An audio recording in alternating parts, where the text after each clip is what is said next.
vivo? Aos vivos e a cores.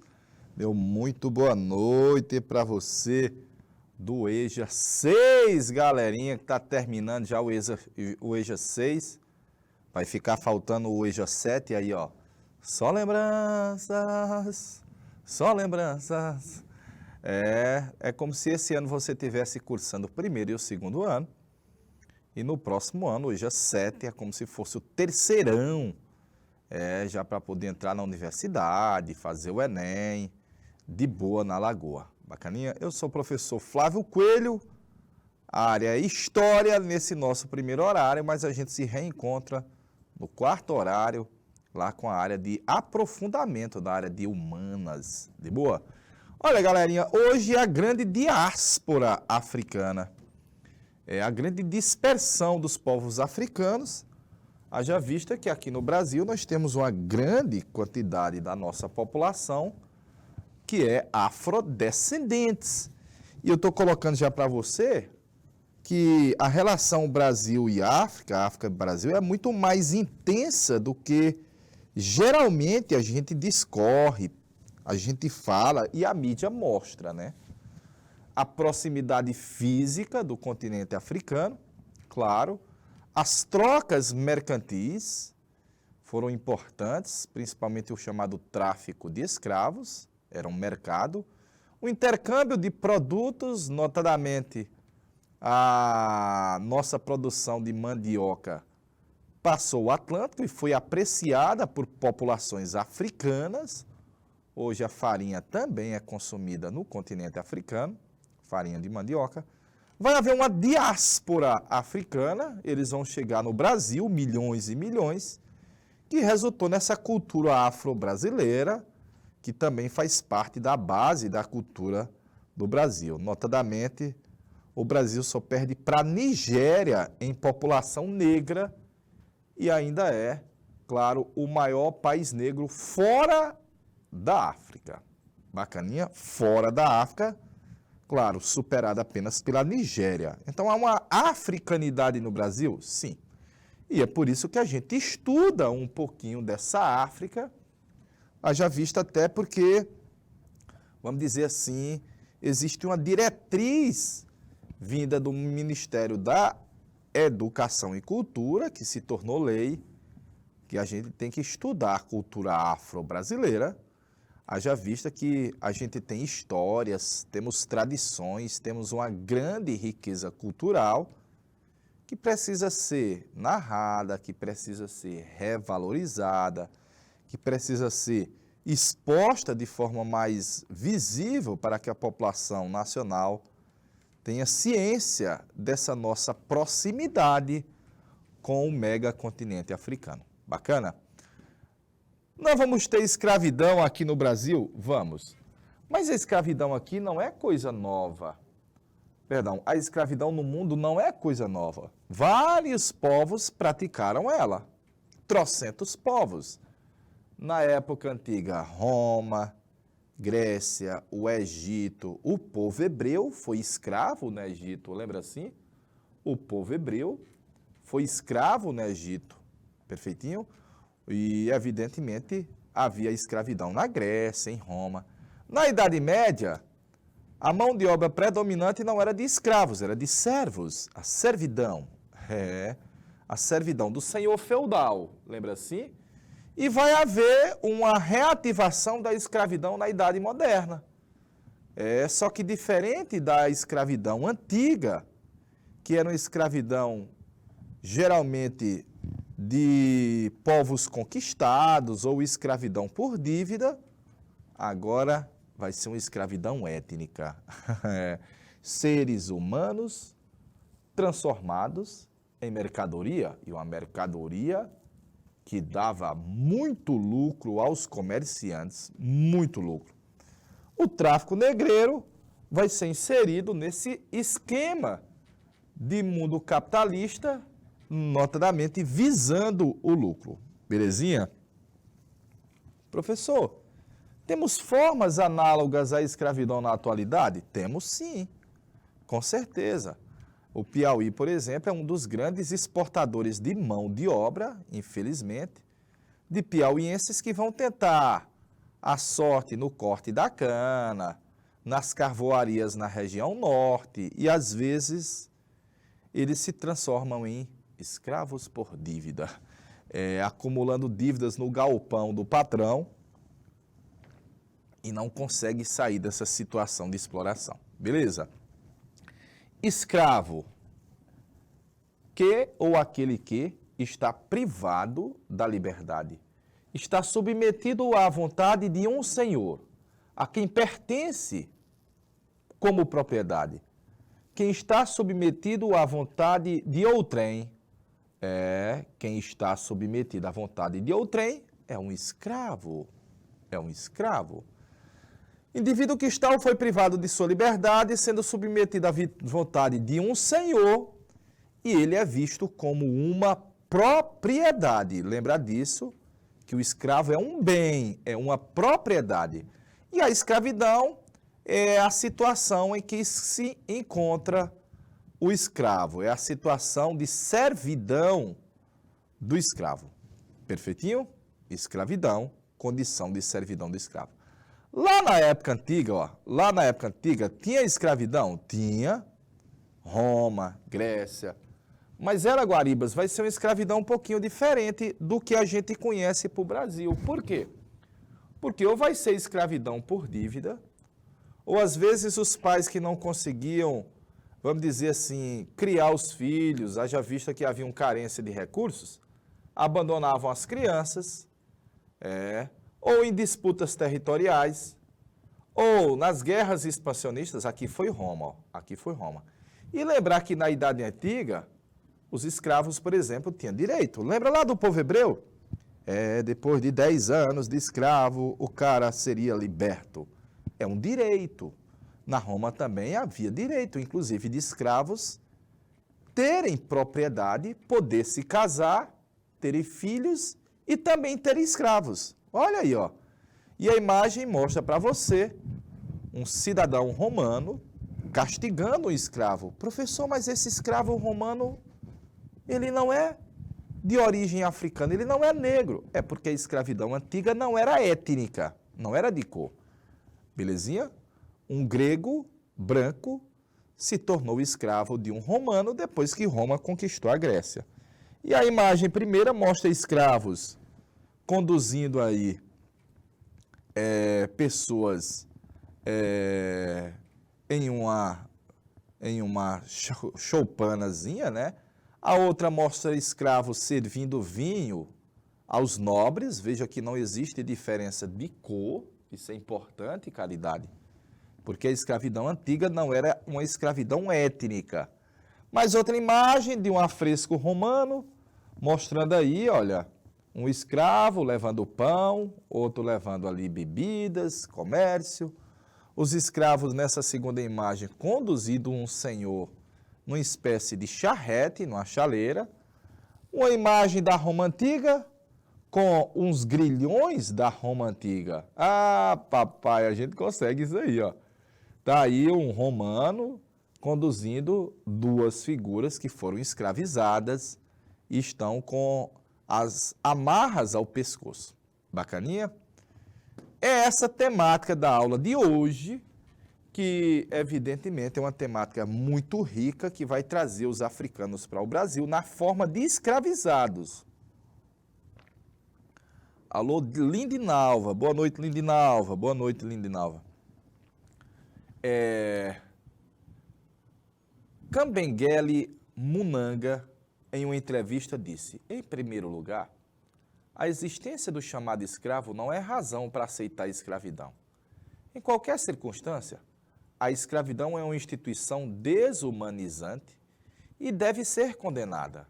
Na época antiga, na época do Brasil e atualmente, o homem nasce livre, até que alguém vá lá e o escravize. Portanto, o próprio conceito de escravo está errado. O mais correto seria chamarmos escravizado. Escravizado. Não há uma categoria de escravo na natureza. Você não nasce escravo. Você se torna escravo. De boa, você é escravizado. Vou passar a imagem, está aí no continente africano. Nós temos formas, evidentemente, de escravidão na África antes da chegada dos portugueses. Isso é importante, meu amigo Max. Hoje, professor, quer dizer que já havia escravidão no continente africano antes dos portugueses? E há muito tempo, velho. E há muito tempo. Escravismos na África. Formas de escravidão no continente africano. Haviam escravos por dívida. Haviam. Haviam escravos frutos das guerras tribais, de disputas étnicas. Haviam rivalidades que resultavam em confrontos e escravidão. E havia também, sabe o quê? Conquistar tribos, conquistar escravos para serem utilizados nos rituais. Virgem nossa! E tinha. Tal qual, olha, muitas vezes os escravizados eram levados para dentro da tribo e incorporado como se fosse um membro da família. Haja visto que ele era utilizado principalmente como mão de obra para o serviço doméstico. E por último, não havia ideia de lucro. A escravidão na África não era visando enriquecer economicamente. Deu para ver aí, ó? Não tinha ideia de juntar um volume grande de real, de dinheiro, lucrando com a venda dos escravos. Já vou lhe dizer até que, de vez em quando, muitos escravos eram levados para dentro. Muitas pessoas eram escravizadas e levadas para dentro de uma tribo, tanto para o serviço doméstico, como para servir como eunucos. Ih, rapaz! Eunuco cortava o bilau dele e ele servia para ficar fazendo a vigilância das mulheres. Fazia a vigilância das mulheres. Perfeito? Vou passar. Por vezes, aqueles africanos que assumem a escravidão africana, feita pelos africanos, tendem a avançar com a ideia de que foi uma escravidão diferente, doméstica e não mercantil, deixando subentendido que seria familiar, moderada, quase acolhedora. O escravo não era uma mercadoria, mas um braço a mais na colheita, ou na pecuária, ou na mineração, ou na caça, ou um guerreiro a mais, ou um serviçal a mais. Mas, mais uma vez, lembrar que não havia a conotação de você ser rico ou fazer riqueza com o comércio de seres humanos. Isso era a escravidão na África antes dos árabes e antes dos portugueses. Ih, rapaz. Não só dos portugueses, porque os ingleses também fizeram muito comércio, viu? Deixa eu ver. Alô, Lindinalva. Só não citou onde é o lugar que Lindinalva está. Alô, Rafaela. Senhora Rodrigues. E alô, meu amigo Max Modesto. Vou passar o slide de boa na lagoa, mostrando aí, claro, imagens a posteriori de africanos sendo conduzidos como escravizados por outros africanos. Perfeito? Mas a nossa narrativa é a diáspora africana. É uma dispersão forçada, não é uma expansão dos africanos. Se fosse uma expansão, seriam os africanos conquistando territórios. E não foi uma África conquistando territórios. Foram africanos que foram forçados a migrar e, evidentemente, sendo levados como escravo para um trabalho. Bacaninha? Parte considerável dos africanos que vieram para cá foi dessa região africana, a maioria região de congoleses. Olha o nome? Congoleses. Ou congolanos. Eu vou botar congolanos. Tem o país chamado Congo e tem um país chamado Angola.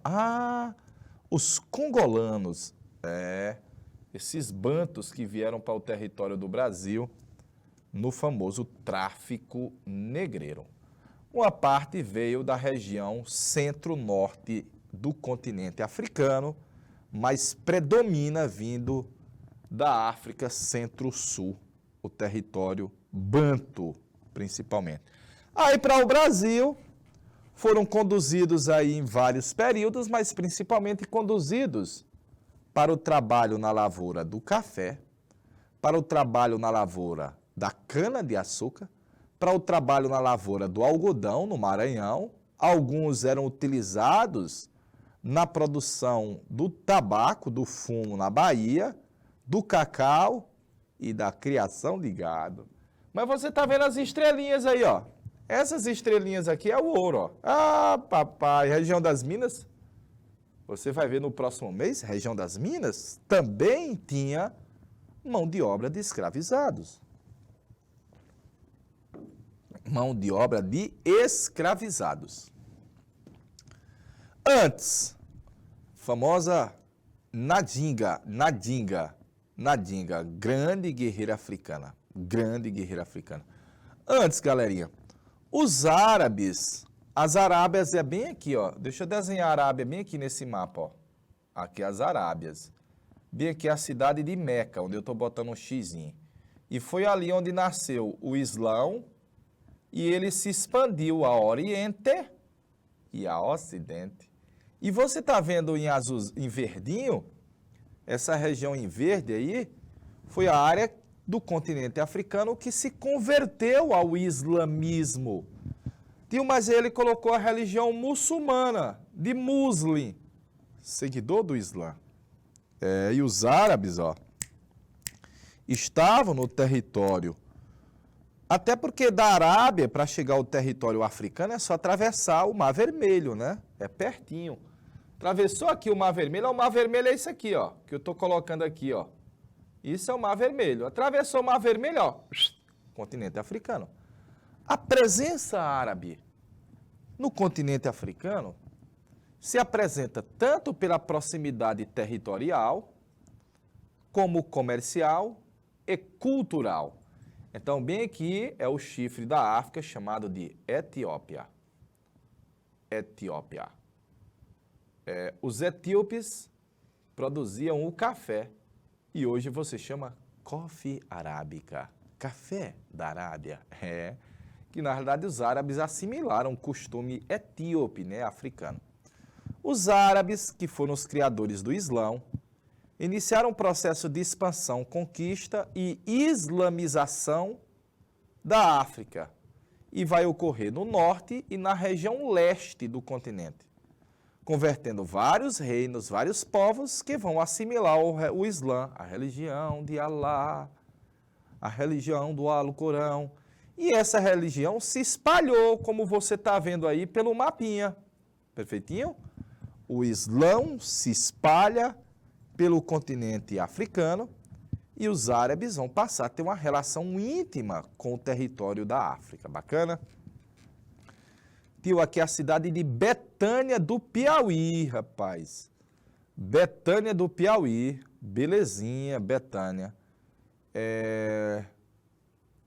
Brother, mostra bem para mim direitinho onde é que fica Betânia, por favor. Mostra bem direitinho para mim onde é que fica Betânia. Betânia do Piauí. Eu acho que eu nunca fui em Betânia, não. Se eu tivesse ido, eu tinha lembrado, viu, velho? Betânia do Piauí. Aí, deixa eu ver. Bota aí em riba desse negócio. Diminui um pouco. Deixa eu ver. Santa Filomena. Paulistana. Diminui um pouquinho mais. Tá bom assim, região de Paulistana. Não. É na divisa com Pernambuco, tô vendo aí agora, viu? É pertinho de Paulistana, já indo para o Pernambuco. Perfeito, indo para Ouricori, lá no Pernambuco, ó. Ouricori, eu já passei em Ouricori. Perfeito, eu passei em Paulistana, né? Paulistana passa BR, zona lá em Paulistana. Mas eu acho que Betânia tem que entrar um pouquinho lá para dentro, né? Vai por Aroeira, perfeito. Obrigado, velho. Valeu, brother. De boa. Deixa eu passar, povo de Betânia, rapaz. Galerinha de Betânia. Tá aí, você já vê nessa imagem africanos com indumentária islâmica, árabe, deu para ver, ó? Africanos com indumentária árabe, os turbantes, num comércio de escravos.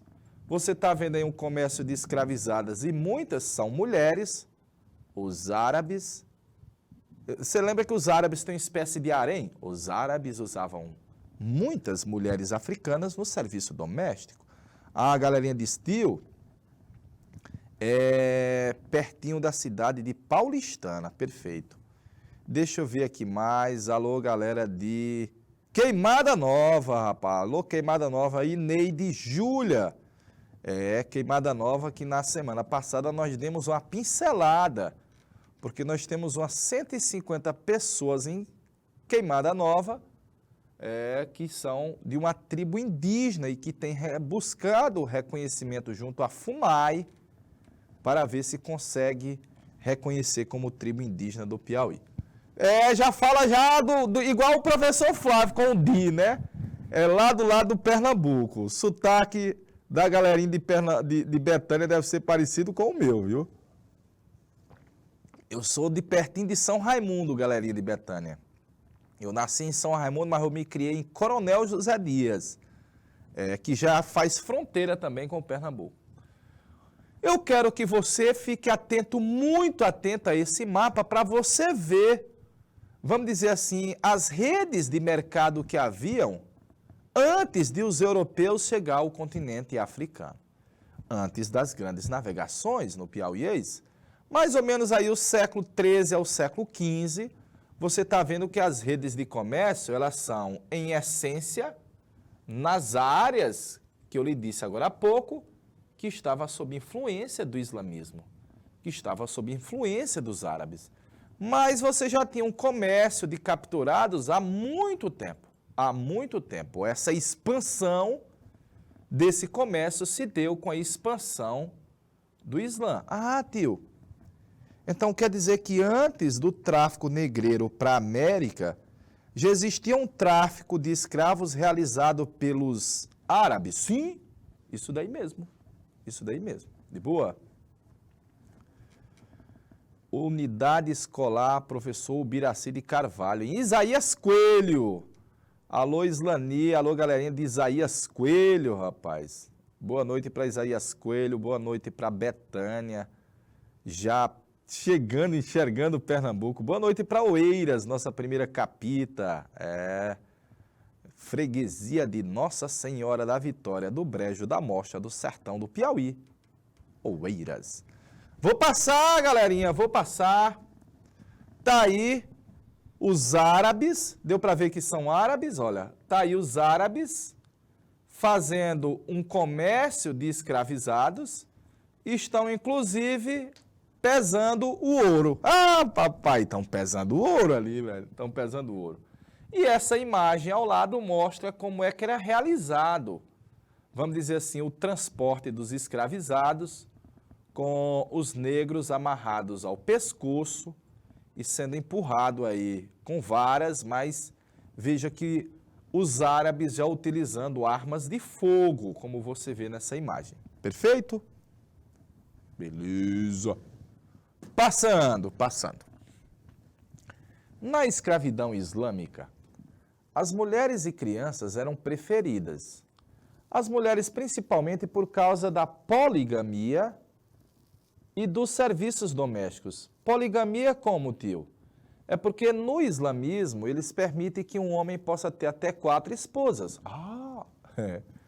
Eram tão importantes que custavam às mulheres mais do que os homens naquelas relações comerciais que os árabes faziam.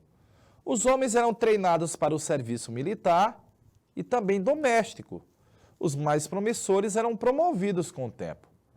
O comércio de exportação na escravidão islâmica foi considerado menor se comparado com a escravidão realizada pelos europeus depois.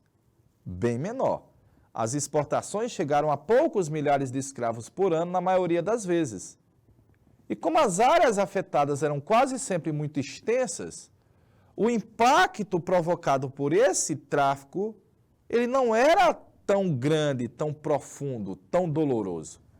E você vê aí uma imagem, mais uma vez, com indumentária de origem árabe, a mortalha, né? Esse camisolão, com o turbante, e você está vendo um negro sendo chicoteado.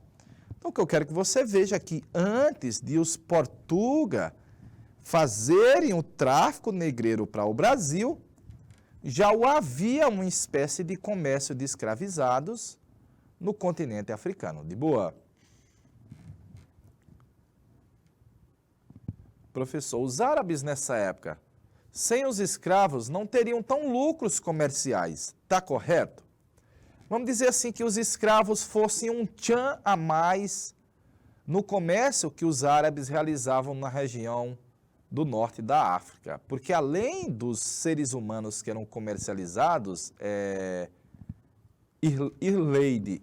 Julinha, além dos escravos, os árabes comercializavam marfim, que é aquela presa do elefante, comercializavam aquele chifre do rinoceronte, que eles dizem que é afrodisíaco, comercializavam pimentas e produtos, café, olha aí, brother, o coffee, mas os escravos vai dar um tchan a mais, né? Um tchan a mais.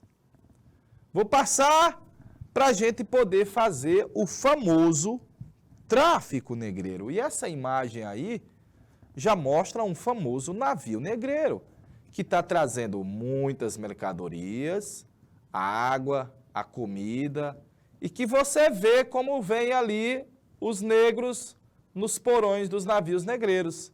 Como dizia o Luiz Gonzaga, igual o negro empareado, lá na sanfoninha dele, ó, vinha um do lado do outro.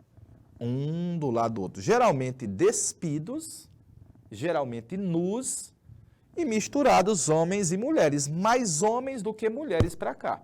Então, a diferença do comércio de escravos dos árabes para os portugueses depois é que aqui, para o Brasil e para as Américas, vai se preferir, Queimada Nova e Betânia, vai se preferir os homens às mulheres, claro. Deixa eu passar.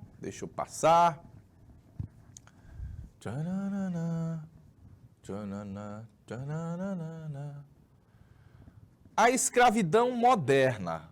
A escravidão moderna é aquela que vai resultar em trazer os escravos da África para as Américas. Eu vou botar aqui como exemplo para o Brasil. Belezinha? Primeiro porque para poder você fazer lá a captura dos negros para serem vendidos aos traficantes, aos comerciantes, tinha a presença de chefes tribais, os sobas. Tinha a presença de chefes tribais africanos. E o era? Sim. 2. Evidentemente que o escravo agora vai ser transformado numa mercadoria, num bem. Notadamente, quem está fazendo esse comércio é que busca vantagens comerciais. Então, no geral, os traficantes portugueses e ingleses que iam para o continente africano buscar essa mercadoria, olha que eu estou botando o nome, mercadoria, eles buscam ter lucro. E aí trocavam os escravos lá pelo quê? Eles levavam armas, levavam cavalos, que eram muito apreciados pelos chefes tribais africanos, levavam tecidos, olha aí, velho, vão levar depois cachaça, a cachaça brasileira vai ser muito apreciada no continente africano e vai ser trocada por escravos, depois mandioca, um bocado de coisas. O que deve você interpretar é que a lógica agora é você lucrar. Isso é o capitalismo. Então, geralmente, os portugueses deixavam um agente no continente africano. Geralmente, um agente no continente africano negociando com os chefes tribais. De boa? E esse comércio vai ser extremamente lucrativo, porque às vezes você adquiria um escravo na África por $300 e você vai vender Perdão, por 30 dólares, deixa eu corrigir aqui. Às vezes você conseguiu um escravo na África por 30 dólares e vai ter período no Brasil que nós vamos comprar escravos por 40 mil reais. Caramba, velho. Olha a lógica do lucro aí, ó.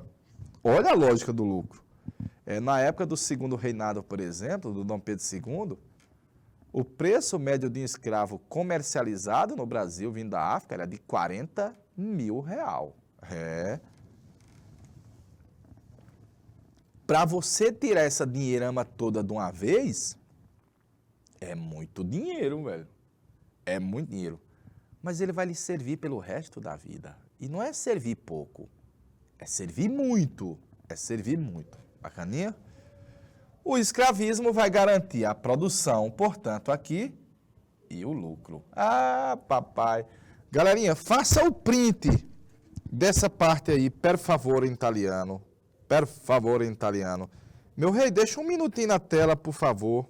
Um minutinho.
Recarrega as baterias, menino.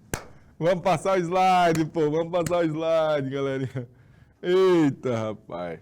Visto isso, aí você já está vendo no Rio de Janeiro uma venda de escravos.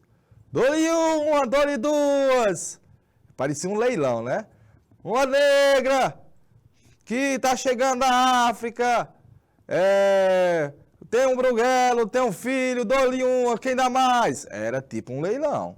Essa imagem aí, ela reproduz um comércio de escravizados no Brasil, galerinha. No Brasil. Deixa eu passar. Uma das principais características do comércio executado no Atlântico, durante a época moderna, incidiu sobre a troca de trabalhadores escravos africanos com as colônias europeias. A escravidão moderna se baseia na troca desses trabalhadores por mercadorias produzidas nas colônias e representou importante fonte de lucro e de acumular real para os países europeus e criou as condições para uma espécie de mercado mundial capitalista. Mais outra imagem mostrando para você, aí nos Estados Unidos, um comércio de escravizados, a mãe implorando para não se separar do filho que está sendo vendido em um leilão para um outro senhor. Haviam esses horrores? Haviam. Mercado no Pernambuco de escravos, no meio da rua, como você está vendo, os escravos acorrentados. Deixa eu passar mais, para você ver essa diáspora africana. Cuidado, não é uma expansão africana, não são os africanos que estão se expandindo e conquistando territórios. É uma migração forçada. É uma migração forçada, de boa. E você vê que a seta Mar Maior, ela vem para o Brasil. A seta Mar Maiorzona, vem para cá, velho. O Brasil vai receber dos escravizados que vieram para a América, mais de 40% dos escravizados. Vou passar a imagem, ó. Você está vendo aí o caminho da África para cá, da África para cá, da África para o sul dos Estados Unidos, da África para a região de Cuba, para o Haiti. À medida que a população nativa morria naquela região, a mão de obra vai ser principalmente a mão de obra de escravizados. O comércio é lucrativo, a região nossa vai produzir agricultura e à medida que a população indígena perecia, era exterminada, utilizava a mão de obra de escravizados africanos e no Brasil vai ser utilizado na produção da cana-de-açúcar, na exploração do ouro, na produção do algodão, na produção do café e etc, e etc. Era assim, galerinha, era assim. Passando, tá aí mais um mapazinho mostrando o contexto do tráfico negreiro, mas também de um tráfico em menor proporção que era realizado para a Europa e para a Ásia, como você vê a setazinha, ó, continente asiático. Mais imagens do chamado tráfico negreiros. Lembrar que você tem o envolvimento, para poder funcionar, tem que ter envolvimento dos chefes tribais africanos. De boa? E tivemos reis africanos que se envolveram nesse comércio também, que recebiam armas, munições, cavalo, e enviavam militares ao território do interior para aprisionar tribos rivais e serem vendidos ou trocados com os portugueses. Então, os comerciantes europeus, em destaque, os portugueses, os ingleses e os holandas. Ah, papai! Daí o famoso tráfico negreiro. Mais imagens, um atestado de compra feito aqui no Brasil, olha, eu atesto que tal pessoa é o proprietário do escravo X com características Y, de 1821. Portanto, antes de o Brasil ser independente, o comércio, ó, há muito que já havia.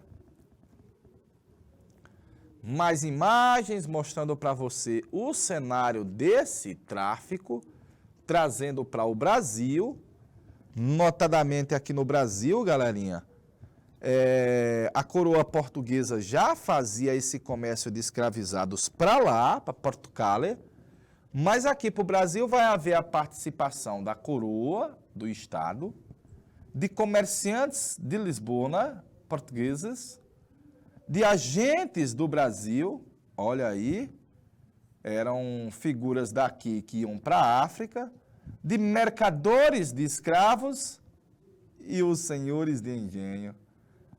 Tio, a Igreja Católica não questionava o trabalho escravo? Não.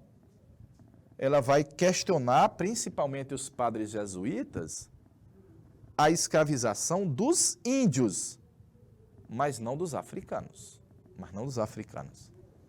Belezinha? Tá aí o navio negreiro, era lucro à vista, um comércio de escravo garantia lucro aos traficantes, aos comerciantes. A imagem mostra negros sendo conduzidos ao navio inglês. Aí, uma reprodução de como vinham os escravos da África para cá, recebia basicamente uma papa, uma sopa. Quando morria, o escravo era içado, a mulher está chorando, deu para ver? Muitas vinham com bebês de colo, muitas crianças nasciam na travessia e, como eu descrevi, eles vinham despidos de lá para cá, geralmente misturando etnias diferentes para que em alto mar não ocorresse um motim dos escravos. Então está aí o nojento tráfico de seres humanos. Nojento porque é imundo, porque é desumano, porque não deve ser de humanidade. Passando, a famosa travessia, olha aí, ó, nos chamados navios negreiros, os tumbeiros, mistura de várias etnias diferentes, a alimentação basicamente uma sopa, uma papa ou banana, então lembrar que era comum a mortandade em alto mar, haja vista que os navios negreiros eram chamados também de tumbeiros. Tumbeiros porque eram tumbas ambulantes. Tumbeiros. É. E quando chegava aqui, aqueles que chegavam eram levados para os mercados, evidentemente. Tá aí imagens mostrando como eram os navios negreiros e uma curiosidade, ó. Uma curiosidade, ó. Aí é de meu amigo Castro Alves, o poeta dos escravos. O poema Navio Negreiro. Estamos em pleno mar. Todo no espaço brilha o luar, doirada a borboleta, e as vagas após eles corram, cansam como turba de infantes inquietas. Estamos em pleno mar. Estamos em pleno mar. É dor, meu parente, é dor. Tá chegando no Brasil, vai para o mercado. Na verdade, passava por uma quarentena primeiro, viu? Passava por uma quarentena primeiro. Depois é que ia para o comércio, para o mercado. De boa? Olha, nós estamos encerrando a nossa aula. Era para você ver sobre a temática da escravidão, que já havia no continente africano, mas os portugueses vão potencializar, haja vista que os traficantes visam o lucro. E aí, nesse lucro, vai haver uma verdadeira diáspora, dispersão forçada, dos africanos saindo do continente africano, indo para as Américas, do Norte, Central e do Sul, indo para o território asiático. De boa? Estou encerrando aqui, deixando um cheiro na caixa do oi para a galerinha de Isaías Coelho, de Betânia, também para a cidade de Queimada Nova, para você que nos assiste aqui agora aos vivos, deixando um cheirinho e eu aguardo você lá no quarto horário, na aula de aprofundamento, galerinha. De boa na Lagoa.